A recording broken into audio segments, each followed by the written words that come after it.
I guess I'll tell you a quick story because there ain't a whole lot going on tonight. So let's see there. I'll set this camera right there and we'll listen to a fuller story. This is how close I come to getting killed one day. And this was back when I was, oh Jesus, I would have been 20. Well, wait a minute. I got out of school. I was 18 and I worked for Industrial Engine for 4 years right off the bat, and then I went to work for Lake Region Lumber. So when I was at Lake Region Lumber, I had so many close calls down here, I almost forget which it was a dangerous place to work, I'll just say that. And because they were always pushing. They wanted speed, and they had all the live rolls all set up with bigger sprockets on the drive so that it would turn the rolls faster. And, then the 1.5-inch plates that the lumber would slap up against the tracks, that stuff went into, those would break, so you'd have to make that stronger than what it was originally intended. I mean, it was just progressive. You was always chasing the next weakest link.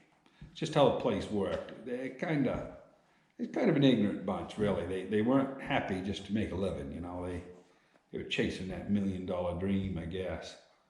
But they had one of the biggest mills in New England at the time. Had 2 head rigs and a resaw, all Sanborn equipment, and had 2 edges. And one of the edges, the guy went for break, and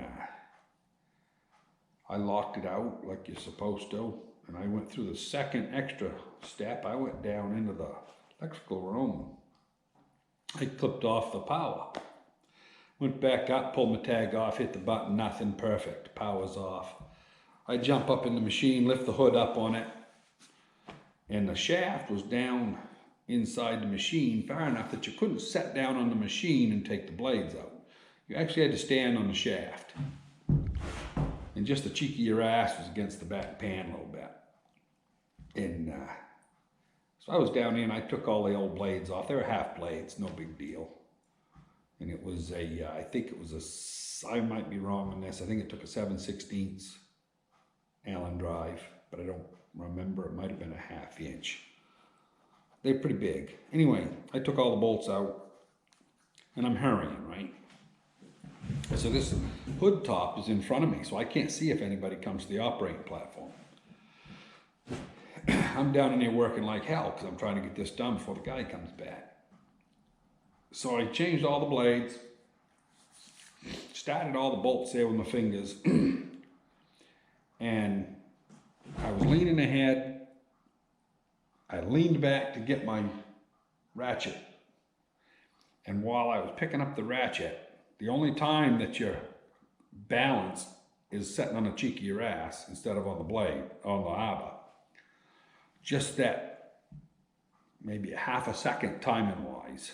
Either side, it would have killed me. I'd have gone right through both blades. But I reached back to pick that up and that thing came to life and kicked my feet off the shaft.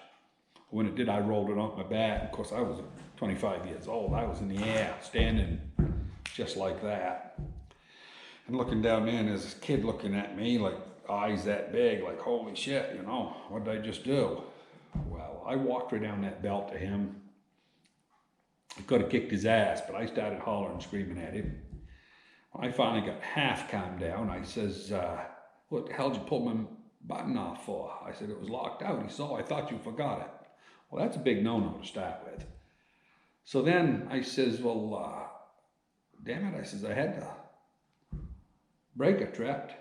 I says, I suppose you went down in the electrical department and tripped that back on too. He says, well, yeah. He said, the first time I tried it, it didn't go. He says, so I figured you'd forgotten that too. So all this time, what he had done is he had gone out just for 3-4 minutes. Really, I had just started working on it and he was coming back because I had to go get the blades, get the tools and everything. And he went out and smoked a joint. Came right back in. He never took his break because he was piled right up, right? I don't know why he thought I was going to have the blades fixed for him, because that's why he was backed up so, because he couldn't get the stuff to feed through. Anyway, that dumb son of a bitch, you know, that close to killing a guy, maybe even closer than that. And it was so unsafe down at that place. Finally, 2 guys got killed. And when I went to court, the judge found the whole company. I mean, it put them through bankruptcy, shut down the biggest lumber company in New England. And you know, I hate to say it, but it's a good thing, really, because somebody else would have got killed down there. They just didn't have their shit together. But yeah, so I'm kind of lucky I survived it. There was 2 trips, 2 times down there that I came, like, you know, just chance that I survived it. The day that the 2 guys got killed, I went to the dentist in the morning.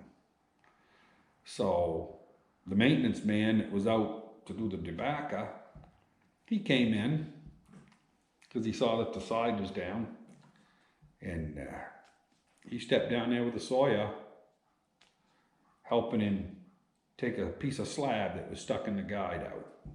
I would have been there if I'd have been there. And just coincidence, these guys that morning had a big pep talk about speed, got to get more production. And that's actually what burned them. And all the owners lined up on the wall there, you know, like a bunch of hyenas looking for a reason to fire somebody or something. And one of them stepped in on the tracks. And this is where the sawyer got everybody killed too, because it weren't just all their fault. But the sawyer, being in his haste to get out, he didn't lock his control. There's a big sign right on the door as you leave, says make sure that feed pump is off and controls are locked. He didn't do either one. So this thing is sitting there ready to go, feed pump's running, you know, I don't remember what that had on it, 100 horse, 50 horse motor. It was big. The carriage of travel, I believe it was 35 miles an hour. It was fast. She just rumbled on them tracks. And anyway, he came in, couldn't leave them guys alone, right? Had to come on in and hound them a little bit. When he turned around and left, he stepped on the control rod. And when he stepped over the track, the carriage hit him in the foot when it went by. When he turned around, both guys were gone. And, you know, axle clearance between the frame and the axle is about 3 inches. And one of those guys was about my size. And the other one was about 150 pounds, soaking wet, and they couldn't tell who was who, and it was all over. It was bad. You know, and I survived that by just going to the dentist. It's kind of odd how, you know, through life, all these little chance encounters, you survive them. You know, it's just, I still ain't figured out really why I'm still living, all the stuff that's happened. I was down in West Virginia, and I was grading this road, and the Pennzoil guy says, see that hump up there in the road? I says, yeah. He said, cut that hump down. I said, that's an aggravating son of a bitch. So I was on a 450, I believe it was a D, but I'm not sure. It was a John Deere. It's a little one, 6-way blade. And of course, I'm in a hurry because I'm the guy that's hauling the scrap and the trucks in and out, you know, with the cable and everything. So I'm trying to cut this hump down, and I'm right in second gear, high range, just whistling right back and forth. And Christ, I was going ahead full throttle, you know, and that thing come right to a stop. And I thought I hit a piece of ledge. I mean, it just stopped me dead, killed the motor. And all you could hear was that turbo spooling down. I didn't think nothing of it. I throwed it right in neutral. I hit that starter. Well, when I backed that up, that had cut a place in a 6-inch well casing, or gas line, I should say. It was laid down. It was a gas line. About 14 inches long, about 4 inches high, where that point of that blade went into that pipe. I struck it just about mid-center of that pipe. Well, I'll tell you, when I backed up, there was so much gas came out of that. There was 120 PSI on it. There was so much gas that I thought that a hand grenade or something blew up in front of the blade. And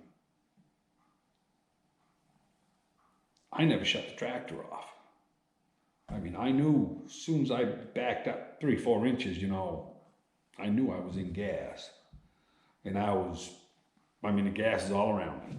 And if it would have caught fire, I'd have burned up there. That was a lucky one. Because that, you know, turbo, I mean, I've been working the snot out of it. You know, all that manifold's glowing red down there, around that turbo. And when I went off the track, the motor hadn't stalled completely yet. It was spooling down. It had no oxygen. There was so much gas around that. It went, ring. Well, the motor hadn't come to a stop, and I was stepping off the track. The machine was still going backwards. And man, I was footing it. I went probably 200, 300 feet before I turned around. And it was roaring, hurt your ears. So I took off on a jog. The machine's setting air switch still on. I mean, but it was right in the gas plume. I wouldn't know way I was going to go up and chance on making a spark. You know, I just left it there.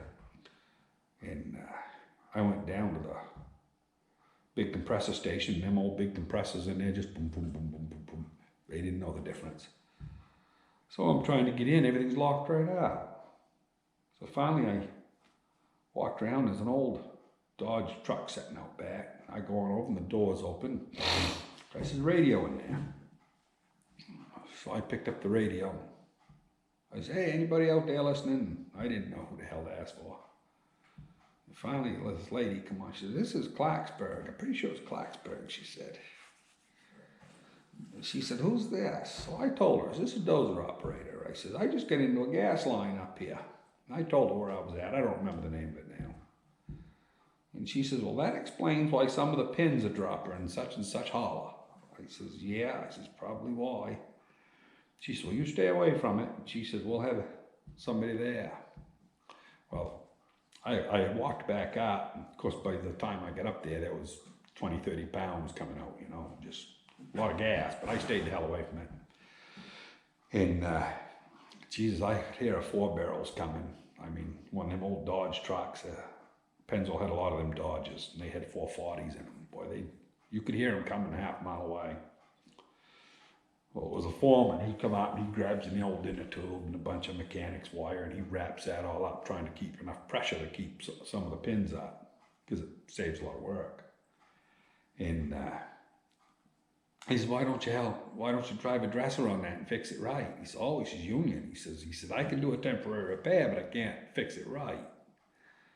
I'm like, Jesus Christ, you know, and they wonder why this country's so frigged up, you know. He was there 20 minutes before the Pennzoil roustabouts were there, but, you know, and them guys, I'm still good friends with them guys if I ever saw them. I mean, they were super guys. They showed up, they slapped the dresser onto it. I gave him hell because the roustabouts that showed up were the ones that told me to cut the damn hill down. And it was kind of comical when it was all done. Nobody got hurt, but they told me to bury it back up. So much for cutting the hump down. But yeah, that's just a few times in my life that why the hell I'm still here, I don't know. Well, I've had some close calls. A lot of them in the oil field. I never had any close calls working in the woods. You know, I logged for years, 20 years worth probably all total. I never had any real close calls in the woods, never got a cut on my knee. I mean, I've always been lucky. And, well, I shouldn't say I've been lucky, I've always been careful. Most of the stuff that has almost killed me has been out of my control, somebody else doing shit. But anyway, I'm gonna let you go. I've been rambling long enough, a couple quick stories. And it's just about, 4 or 5 days before Christmas. And yeah, keep safe, everybody. After listening to them stories, you probably want to be. Yeah, it's a good life if you don't break under the strain, as they say. So take care, have a good Christmas. We'll be talking to you in a few.